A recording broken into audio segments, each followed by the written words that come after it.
Everyone, ದೇಸಿ ಅಡುಗೆ ಮನೆ recipe ಚಾನಲ್ಗೆ ತಮ್ಮೆಲ್ಲರಿಗೂ ಸ್ವಾಗತ. ಬಾದಾಮ್ ಕೇಕ್ನ ಮನೆಯಲ್ಲಿ ಈಸಿಯಾಗಿ ಹೇಗೆ ಮಾಡೋದು ಅಂತ ಇವತ್ತಿನ ರೆಸಿಪಿಯಲ್ಲಿ ಹೇಳ್ಕೊಡ್ತಾ ಇದ್ದೀನಿ. ಸಖತ್ ಸಿಂಪಲ್ಲಾಗಿ, ಸಾಫ್ಟಾಗಿ, ಸ್ಪಾಂಜಿಯಾಗಿ ಮನೆಯಲ್ಲೇ ಹೇಗೆ ಮಾಡೋದು ಅಂತ ಈಗ ನೋಡೋಣ. ಅದರಿಗಿಂತ ಮುಂಚೆ ಯಾರ್ಯಾರು ನನ್ನ ಚಾನಲ್ಗೆ ಸಬ್ಸ್ಕ್ರೈಬ್ ಆಗಿಲ್ವೋ ಖಂಡಿತವಾಗ್ಲೂ ಸಬ್ಸ್ಕ್ರೈಬ್ ಮಾಡಿಕೊಡಿ. ಹಾಗೆ ಹೊಸ ಹೊಸ ರೆಸಿಪೀಸ್ನ ನೀವು ಕೂಡ ಒಮ್ಮೆ ಟ್ರೈ ಮಾಡಿ ಹೇಗೆ ಬಂತು ಅನ್ನೋದನ್ನು ಕಮೆಂಟ್ನಲ್ಲಿ ತಿಳಿಸೋದನ್ನು ಮರಿಬೇಡಿ. ಈಗ ರೆಸಿಪಿ ಶುರು ಮಾಡೋಣ ಬನ್ನಿ. ಒಂದು ಬೌಲ್ಗೆ ಅರ್ಧ ಕಪ್ನಷ್ಟು ಸಕ್ಕರೆನ ತೊಗೊಂಡಿದ್ದೀನಿ. ಅದಕ್ಕೆ 2 ಮೊಟ್ಟೆನ ತೊಗೊಂಡಿದ್ದೀನಿ.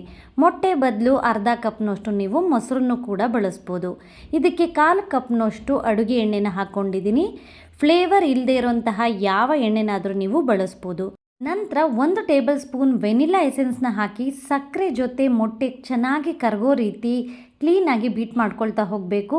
3-4 ನಿಮಿಷನಾದರೂ ಚೆನ್ನಾಗಿ ಬೀಟ್ ಮಾಡಬೇಕು. ಬೀಟ್ ಮಾಡ್ತಾ ನೋಡ್ತಾ ಇದ್ದೀರಲ್ಲ, ಈ ರೀತಿ ಕ್ರೀಮಿ ಟೆಕ್ಸ್ಚರ್ ಬರುತ್ತೆ.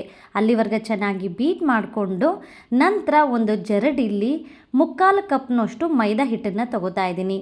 ಮೈದಾ ಹಿಟ್ಟು ಬದಲು ನೀವು ಗೋಧಿ ಹಿಟ್ಟನ್ನು ಕೂಡ ಬಳಸ್ಬೋದು. ಅದಕ್ಕೆ 1/4 ಕಪ್ನಷ್ಟು ಪುಡಿ ಮಾಡಿರೋಂತಹ ಬಾದಾಮಿನ ಹಾಕ್ಕೊಂಡಿದ್ದೀನಿ. ಹಾಗೆ 1 ಟೇಬಲ್ ಸ್ಪೂನ್ ಬೇಕಿಂಗ್ ಪೌಡರ್, ಅರ್ಧ ಟೇಬಲ್ ಸ್ಪೂನ್ ಬೇಕಿಂಗ್ ಸೋಡಾ, ಹಾಗೆ ಚಿಟಿಕೆಯಷ್ಟು ಉಪ್ಪನ್ನು ಹಾಕಿ ಚೆನ್ನಾಗಿ ಜರಡಿ ಇಟ್ಕೋತಾ ಇದ್ದೀನಿ. ಇದು ಬಾದಾಮಿನ ನಾನು ಪುಡಿ ಮಾಡಿದ್ನಲ್ಲ, ಅದರದ್ದು ಪಾರ್ಟಿಕಲ್ಸು, ಅದನ್ನು ಎತ್ತಿಟ್ಕೋತಾ ಇದ್ದೀನಿ. ಬಾದಾಮಿನ ಪುಡಿ ಮಾಡಬೇಕಾದ್ರೆ ಮಿಕ್ಸಿ ಜಾರ್ಗೆ ಹಾಕಿ ಪಲ್ಸ್ ಮೋಡ್ನಲ್ಲಿ ನೀವು ಪುಡಿ ಮಾಡ್ಕೋಬೇಕಾಗತ್ತೆ.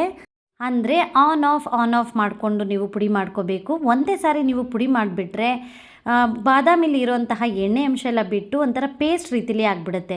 ಈಗ ಎಲ್ಲದನ್ನು ಹಾಕ್ಕೊಂಡು ಒಂದೇ ಡೈರೆಕ್ಷನ್ನಲ್ಲಿ ಚೆನ್ನಾಗಿ ಮಿಕ್ಸ್ ಮಾಡ್ಕೊಳ್ಳಿ.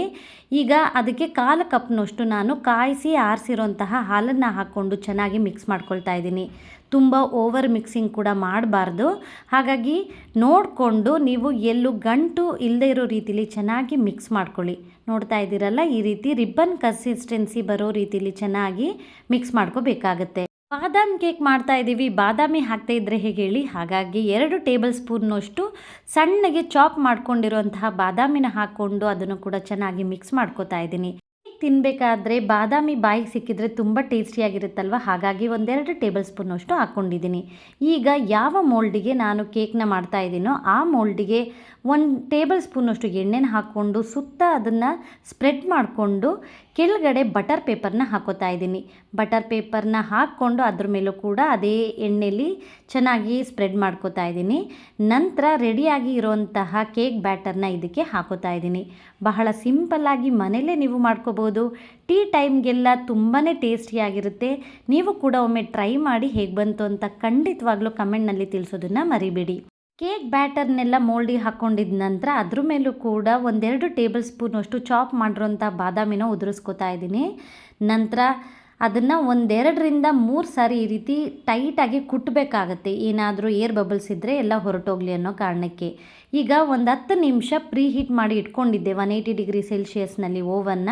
ಪ್ರೀಹೀಟ್ ಮಾಡಿರೋಂತಹ ಓವನ್ನಲ್ಲಿ ನಾನು 40 ನಿಮಿಷ 40 ಮಿನಿಟ್ಸ್ 180 ಡಿಗ್ರಿ ಸೆಲ್ಸಿಯಸ್ನಲ್ಲಿ ಬೇಕ್ ಮಾಡ್ಕೊಂಡಿದ್ದೀನಿ. ಒಂದು ಟೂತ್ ಪಿಕ್ಕರ್ನ ಇನ್ಸರ್ಟ್ ಮಾಡಿ ನೋಡಿ, ಕ್ಲಿಯರ್ ಆಗಿ ಬಂದರೆ ಅಲ್ಲಿ ಕೇಕ್ ಚೆನ್ನಾಗಾಗಿದೆ ಅಂತ. ಇಲ್ಲ ಅಂದರೆ 5 ನಿಮಿಷ ಇನ್ನೂ ನೀವು ಬೇಕ್ ಮಾಡ್ಕೋಬೇಕಾಗತ್ತೆ. ಈಗ ನೋಡ್ತಾ ಇರ್ಬೋದು, ಕಂಪ್ಲೀಟಾಗಿ ತಣ್ಣಗಾಗಿದ್ದ ನಂತರ ಅದನ್ನು ನಾನು ಡಿಮೋಲ್ಡ್ ಮಾಡಿ ತೋರಿಸ್ತಾ ಇದ್ದೀನಿ ಎಷ್ಟು ಚೆನ್ನಾಗಿ ಬೇಕಾಗಿದೆ ಅಂತ. ಯಾವ ಬೇಕ್ರಿಲೂ ಕೂಡ ಇಷ್ಟು ಟೇಸ್ಟಿಯಾಗಿ, ಇಷ್ಟು ಹೈಜಿನ್ನಾಗಿ ಮಾಡೋದಿಲ್ಲ ಅಂದ್ಕೋತೀನಿ.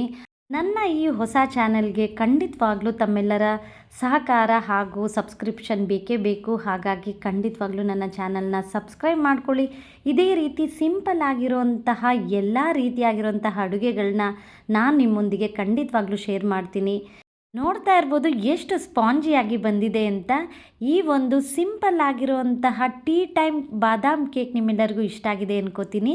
ಮುಂದಿನ ರೆಸಿಪಿಯಲ್ಲಿ ನಿಮ್ಮನ್ನು ಭೇಟಿಯಾಗ್ತೀನಿ. ಅಲ್ಲಿವರೆಗೂ thank you for watching my video. Take care, bye.